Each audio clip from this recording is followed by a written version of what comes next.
jadikan lagu untuk lillah karena Allah.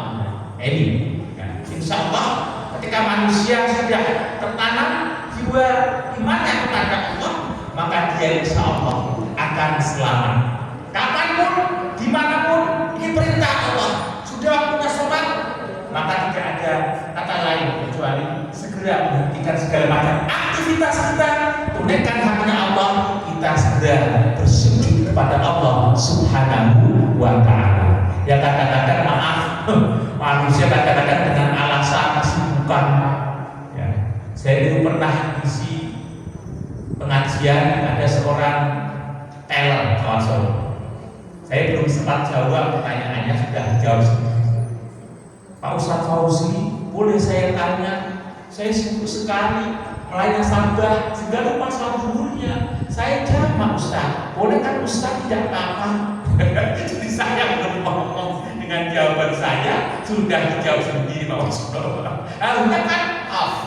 Ngapunten, kalau mengikuti kegiatan-kegiatan yang apalagi itu adalah hal yang mendesak, bisa menabrak waktu sholat kita Pak.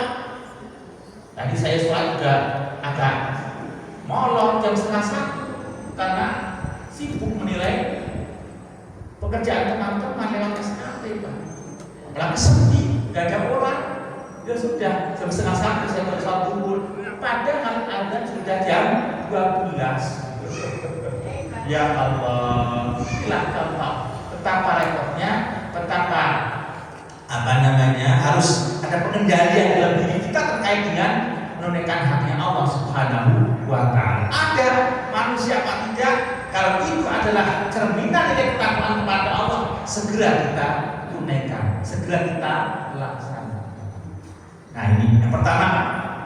Kemudian yang kedua, dalam rangka untuk meraih ketakwaan kepada Allah, menjadi pribadi yang bertakwa kepada Allah, setiap kita berbuat kebaikan, ketaatan, maka hendaklah kita istiqomah.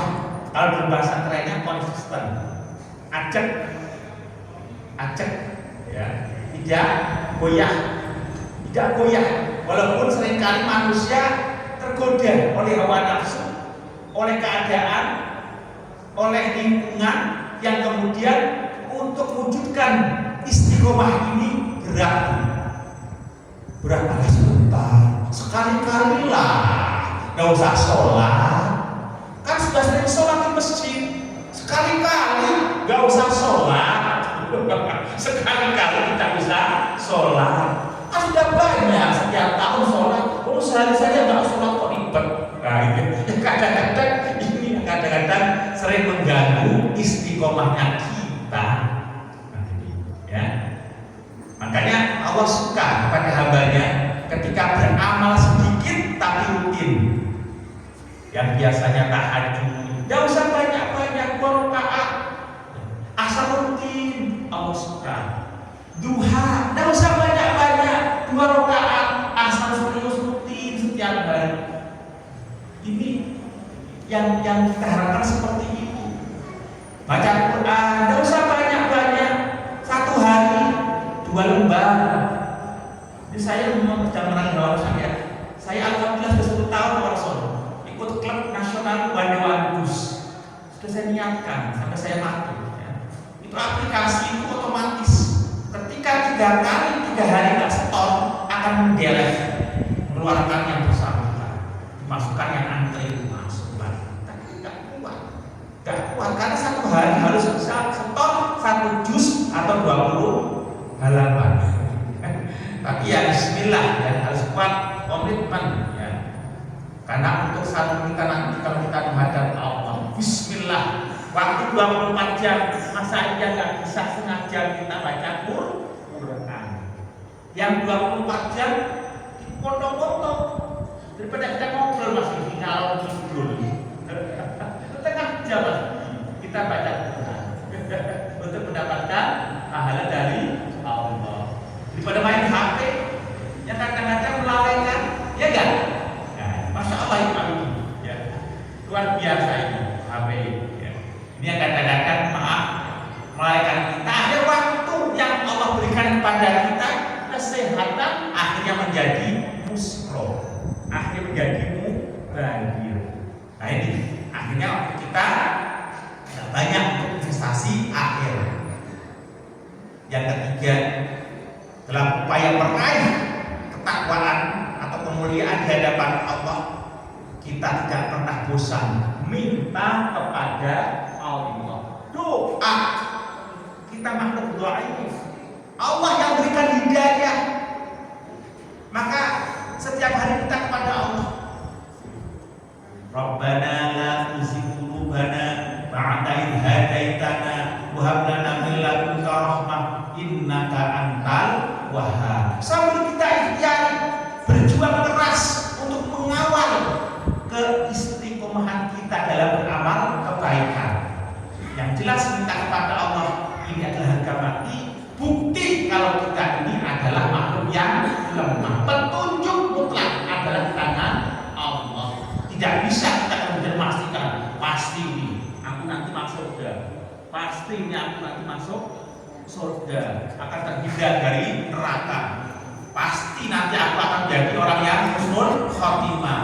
Banyak manusia-manusia yang lalai, yang kemudian menjadi murtad, Pak ya, keluar dari ajaran agama, bahkan ya viral ya, dulu menganut agama yang taat, lalai kemudian menjadi murtad. Alhamdulillah. Kemudian yang terakhir adalah mari bersama-sama kita jauhi hal-hal yang sifatnya syubhat. Syubhat itu artinya remeng-remeng, tidak jelas halal haramnya, terutama terkait dengan rezeki. Itu juga pengaruh, Pak. Pengaruh yang sekarang susah membedakan mana yang halal, mana yang haram. Kalau sebuah sistem kebijakan itu kemudian diberlakukan, padahal sudah mendapatkan gaji, tunjangan, bonus, kok masih ada transferan yang jumlahnya sampai miliaran lagi. Ini uang apa? Nah, sudah Pak Fauzi, terima saja. Katanya mau ganti mobil Mas Yudi. Katanya mau ganti rumah Mas Imam, ya kan? Ini lumayan 2 miliar. Semua juga sama rata, bukan hanya sampean. Semua dapat. Ini kan repot. Ini uang apa? Sudah nggak usah ditanyakan uang apa Pak Warsono. Yang penting terima tanda tangan beres. Tiba-tiba lain waktu, lain tahun, wah, dapat KPK. Ya Allah, ini Pak Yudi yang kadang-kadang manusia tidak hati-hati. Makanya ketika manusia punya komitmen yang kuat, semua diserahkan kepada Allah, tenang. Saya teringat ceritanya Umar bin Khattab, dan beliau adalah idola saya. Saya mengulangi betul beliau. Saya senang dengan baca-baca sejarah beliau. Umar bin Khattab itu 10 tahun menjadi khalifah. Khalifah itu lebih tinggi, lebih besar jabatannya ketimbang presiden. 10 tahun. Kalau presiden harus 10 tahun berapa periode? 2 periode. Kira-kira kalau presiden 2 periode kaya atau miskin? Kaya atau miskin? Kaya. Kaya. Ini Umar bin Khattab ini, Umar ini 10 tahun menjadi khalifah. Bahkan Baitul Mal, harta kekayaan milik negara, itu yang pegang beliau langsung. Maaf, apakah beliau kaya? Ketika waktu itu ada istri Nabi, di mana beliau adalah putrinya Umar, namanya Hafsah. Siapa namanya itu? Hafsah, bukan Hafsah. Hafsah. Siapa? Hafsah, bukan Hafsah. Hafsah Pak ini. Hafsah ini, putrinya Umar bin Khattab ini menyampaikan permintaan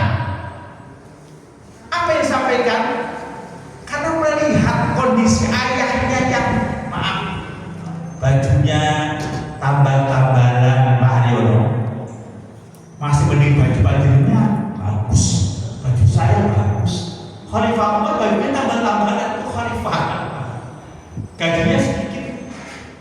Hafsah ini kemudian menyampaikan aspirasi dari rakyat. Ayah, ya Hafsah, ada apa? Boleh saya mantul? Silakan.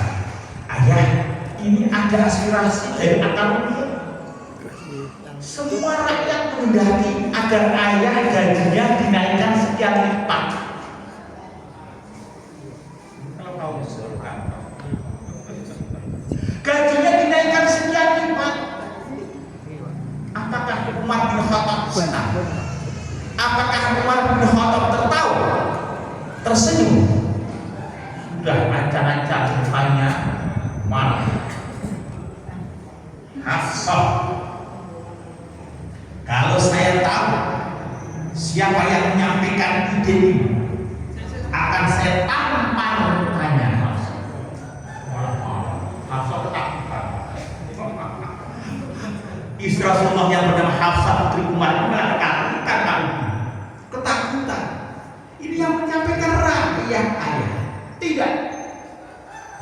Hafsah dimarahi.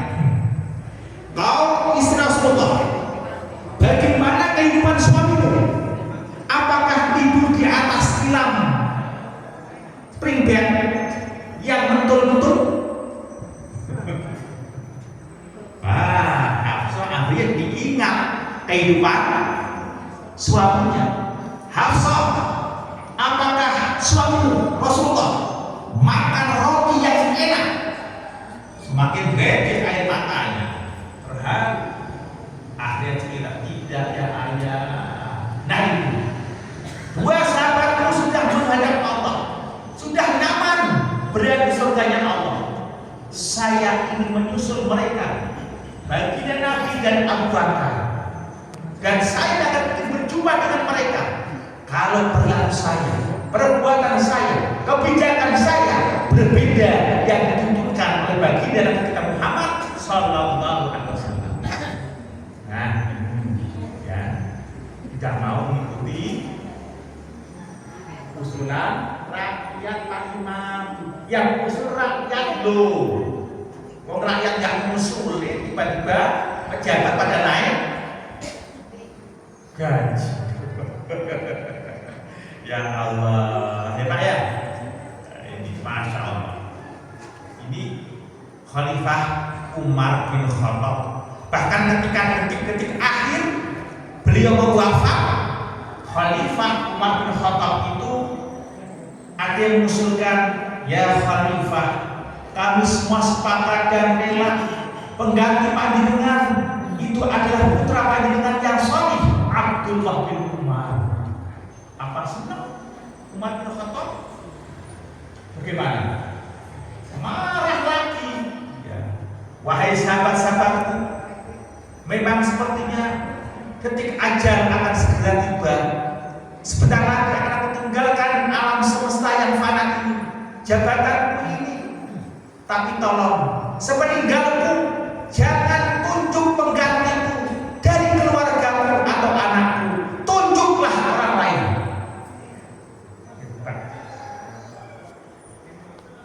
Kalau Umar bin Khattab selama 10 tahun menjadi khalifah itu sukses, maka kesuksesan akan dirasakan oleh seluruh keluarga Umar bin Khattab. Tapi ketika 10 tahun Umar bin Khattab menjadi khalifah gagal, maka cukup Umar bin Khattab yang akan bertanggung jawab di hadapan Allah Subhanahu wa Ta'ala. Masya Allah, tidak mumpung mentang-mentang bapaknya presiden. Masya Allah, karena jabatan itu akan dimintai pertanggung jawab. Ngeri Bu. Nah ini kalau manusia paham tentang jabatan amanah, hati-hati, dia akan laksanakan dengan sebaik-baiknya. Apalagi sumpah demi Allah, disumpah Keren toh. Masya Allah. Ngapunten, ngapunten. Manusia paling banter hidup 80 tahun ya Pak Haryono ya. Capek ya Pak Haryono. Capek. Saya 52 mau 53. Sudah banyak keluhan saya. 52 mau 53 sudah banyak keluhan saya.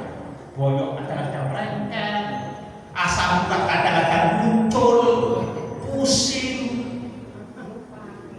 Coba, semua yang kita upayakan, yang kita cari, yang kita dapatkan ditinggal, dan itu nanti akan menjadi ahli waris akan dan kita akan tanggung jawab.